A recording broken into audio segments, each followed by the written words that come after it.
Hi, I'm author Evie Rhodes, and I want to share a few chapters with you from my novel, Out of Order. I invite you into the world of Out of Order at this time.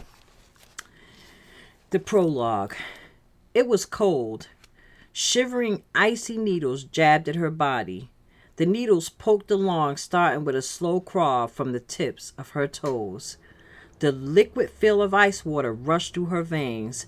It reminded her of the time she was ice skating and had fallen through the ice, becoming submerged up to her neck. Boy, was she scared, just as she was now. There was a dull ringing in her ears. It had squashed out all the other sounds. Maybe that was good, because she could no longer hear for the shrieking, screaming confusion that was going on around her. God, it was so dark. She didn't want to be in this place by herself. Her fingers were going numb. She floated as parts of her system shut down, distancing her from the searing pain that had rammed into her, knocking her to the ground. A scorching, black, jabbing pain had shot through her chest cavity, leaving a trail like a blazing forest fire. She grew warmer. She couldn't feel the cold any longer. Up ahead of her was a bright light. She drifted toward the light so she could stay warm. She didn't want to be in the dark alone. "Daddy!" she called, the sound coming out as though her voice were a whistling tea kettle. It was the last time she ever spoke. A whoosh of air exhaled from her damaged lungs, exiting out into the streets of Newark. She had a last lucid thought, one that skirted the edges of adulthood, though she was a child. I'm only 8 years old, and I don't want to die.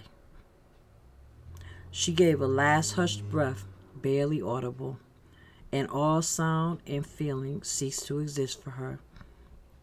A moment ago, the air had been still, but now the trees rustled with the spirit of the unknown, leaving the dead child as though she were no more than a carcass lying in the street. Chapter 1. Aisha Jackson ran up to Jasmine and she tagged her. "You're it," she shouted. Jasmine stomped her foot, starting to count.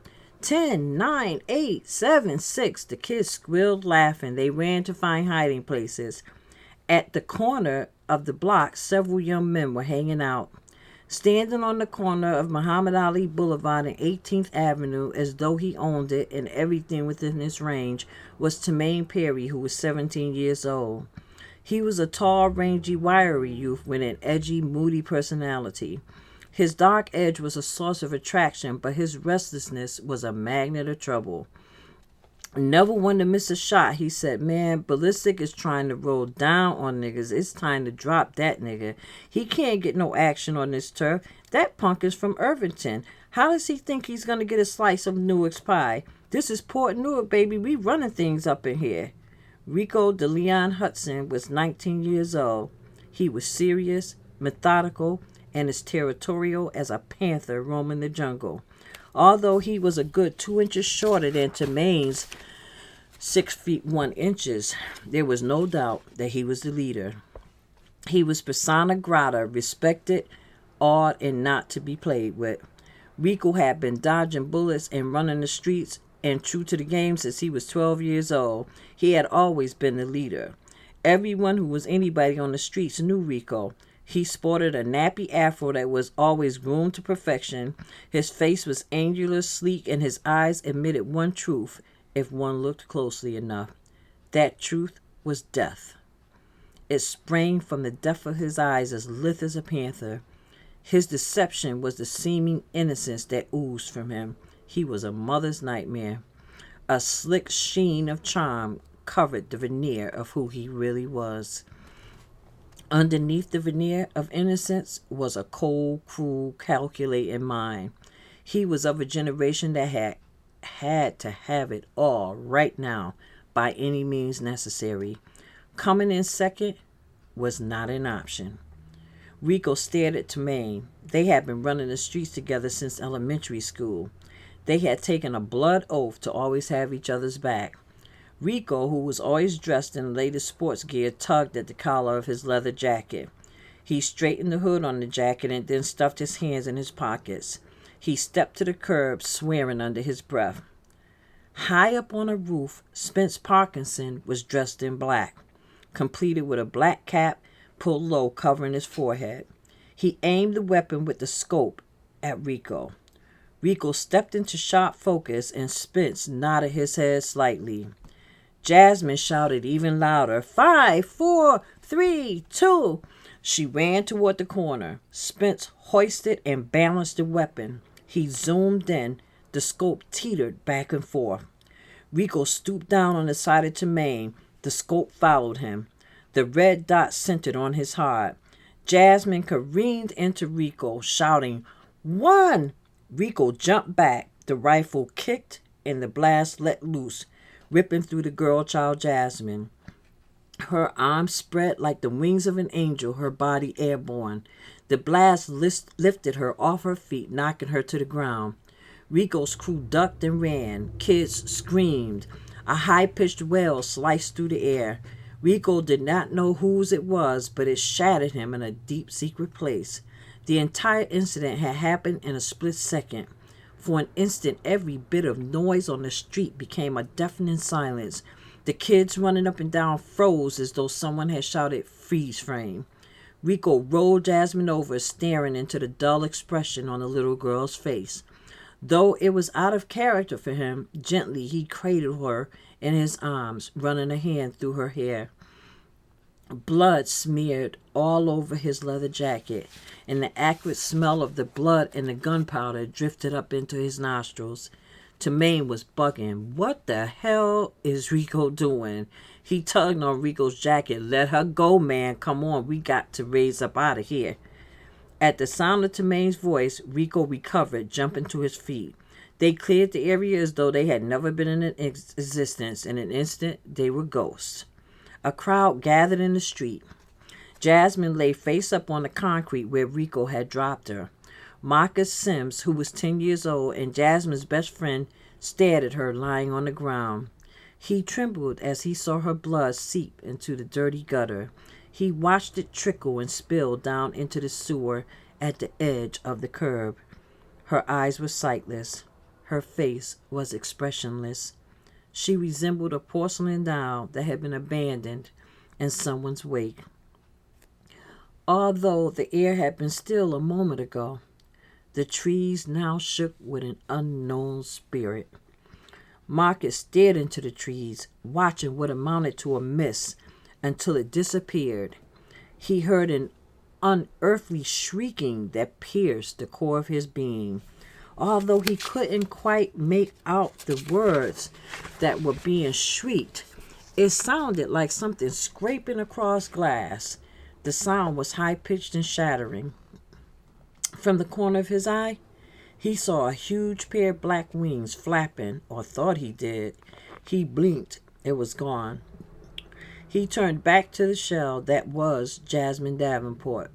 Frozen in place, he did not move. Unconsciously, he whispered, someone please call 911. Knowing that in his neighborhood, that's all it was. A call, a disembodied voice on a wire. There was no real savior for them on the other end of the line. That thought sent a tear chasing a spot of dirt down Marcus's cheek. They were standing on shaky ground, and that ground was Newark, New Jersey, the Central Ward. Newark's Central Ward was legendary, even among the dark and dangerous. The most curious thing about the Central Ward was the level of cohabitation. It was home to some of the most notorious, ruthless thugs breathing, as well as to those who were regular citizens struggling for upward mobility. And of course, there was always the low income, those who were simply trapped. Not having any paper to spread around meant they were not captains of their own existence. They were the forgotten victims sitting on a patch of dirt that society at large had basically given up on. Victims of those who knew how to drain money out of misery and were raking in the cream at the expense of the downtrodden and defenseless. There were housing apartment complexes that you simply couldn't go in. There were pockets of the Central Ward where death lurked in every corner and crevice. In almost every sound, there was the click of a gun barrel, the sliding of a clip, or laser rays that tracked human heartbeats. And your own shadow was something you wouldn't see. If you saw a shadow, most likely it would be a silhouette of death. There were projects where a person could disappear, never to be heard from again. Many a skeleton cried out from behind the cement walls. The projects had their own Roman security, packs of young boys, ranging in age from 8 to 14, had it locked down. Corporate America had never employed security that was as tight as this. Coexisting right alongside the older apartment complexes were new developments with landscaped lawns, barbecue grills, and bright, shiny new Cadillac Escalades in the driveway. There was a very conflicting contrast between someone trying to make a change, as the new developments were testament to, and those who would not change one iota. There were those who were as forgotten as the older, dilapidated buildings, people leaning out of the windows on hot days, gunshots ringing out in the hallways, or blood flung against the walls. And even the least of the animals in the jungle knew that it was the fittest of the fit that survived. But these were not animals. These were people. They were living, breathing souls, all trying to survive. In some cases, they were trying to survive in surroundings not fit for human habitation and in conditions that should long ago not have existed. In the final scheme of things, the Central Ward was not about surviving. On the surface, it appeared to be, but it wasn't. You weren't surviving if you were scared to death, trapped and couldn't get out. You were just one of the living dead, and in this death, there was no light. The mechanism for survival had died long ago. This was defeat, existing but never living. The Central Ward was actually about law and lawlessness, and what the rulers thereof decided. On the corners of these streets, the churches, the bodegas, the liquor stores competed for passing bodies. Needless to say, the churches weren't winning out, and no one could really figure out why. The churches were dying on the same corners as the people, since there was a lack of youth to fill the inside pews. There were barely any children to add their voices to the choir. And although the body drops were occurring at an alarming rate, there were no bodies to fill up the pews in search of salvation, freedom, or hope. An entire 2 generations was missing from the church. Business at Perry and Wiggum funeral homes, which were located around the corner from each other, was at an all-time high. They were raking in the remains of what the churches did not. Death had become a profitable business in the black community. Death was the only real means of escape. It was for some the only way to get out. And then there was darkness. It sprouted from the souls of men, it danced and their blood spilled in the streets, and it permeated the very air they breathed. They lived with darkness on a daily basis, even when the sun was shining. Yet they didn't see it and couldn't really comprehend it. Darkness had become an invisible shroud. They didn't know what it truly was, and they didn't know its name. Not really, because they didn't believe in the Savior. They didn't believe they could combat the darkness. They thought that was just the way it was. Deceit was at its highest level. The players being played because they didn't believe they had the power to change it. And if you didn't believe in power, you couldn't receive it. Such was the Central Ward. The tragedy of it was they didn't see it, couldn't see it. God, why couldn't they see it?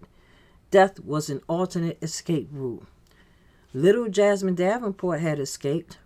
Marcus Sims, who sat watching her lifeblood disappear into the sewer, had seen, but as of yet he didn't know what he'd seen. Someone please call 911, he whispered for the second time that day into an empty pit where no one seemed to answer. His voice was a small echo in a really big abyss. After all, this was the Central Ward. There really wasn't any hurry, was there? Jasmine Davenport was only one of the children who were lost, and she could count herself lucky because she had escaped with her soul. There were many others who would not. Welcome to the Central Ward, and be forewarned, when you enter the world of Out of Order, you're going to need to see this story with your spirit, not just with your eyes. Upon this reading, you have crossed a realm and entered a different world.